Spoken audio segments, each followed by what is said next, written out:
Congo வெறும் 25% வச்சிருந்தாங்க. அப்படி இருந்தும் 8 ஷாட் அடிச்சிருக்காங்க. அதுல 2 வந்துட்டு இன்சைட் பாக்ஸ். போர்ச்சுகல் வந்து அதே 7 ஷாட் அடிச்சிருக்காங்க. 1 தான் வந்து இதுதான் இருக்கிறதுலே முக்கியமான இது.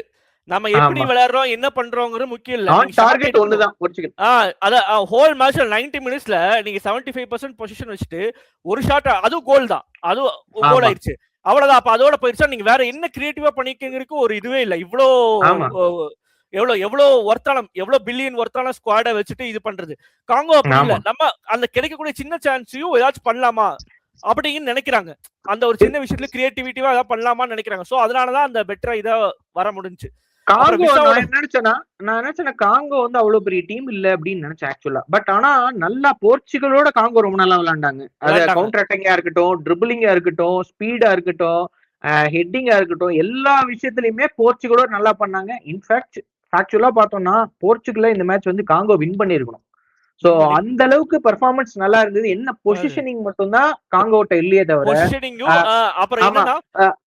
ஆமா ஃபர்ஸ்ட் விளையாண்ட இந்த பக்கம்பு வந்துட்டு நல்ல ஈஸியான சான்ஸ். ஃப்ரண்ட் ஆஃப் த கோல்ல இருந்த சான்ஸ் எல்லாம் வெளியடிச்சாரு. பினிஷிங் ரொம்ப பூரா இருந்தது.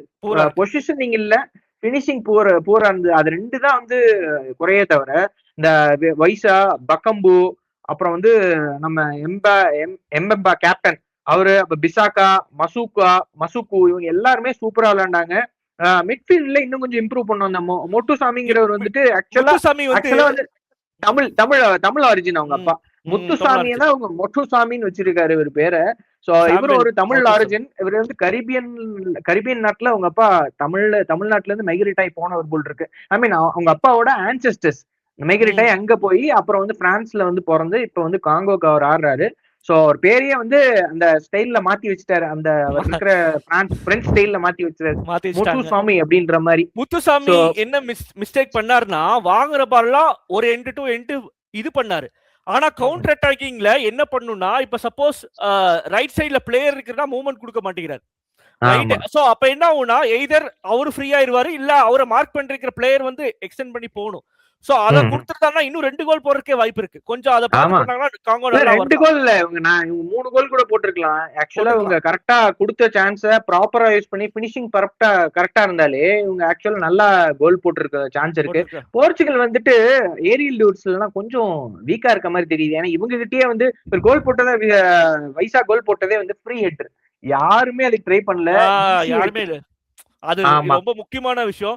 ஃப்ரீ ஹெட்டர்லாம் விடவே கூடாது. ஒரு சேலஞ்ச் பண்ணா கூட ஏதாச்சும் அவரு ஹெட்டர் வந்து மிஸ் டைரக்ஷன் பண்றதுக்கும் ஏதோ வாய்ப்பு இருக்கு. ஃப்ரீயா விட்டாலாம் ஒண்ணுமே பண்ண முடியாது.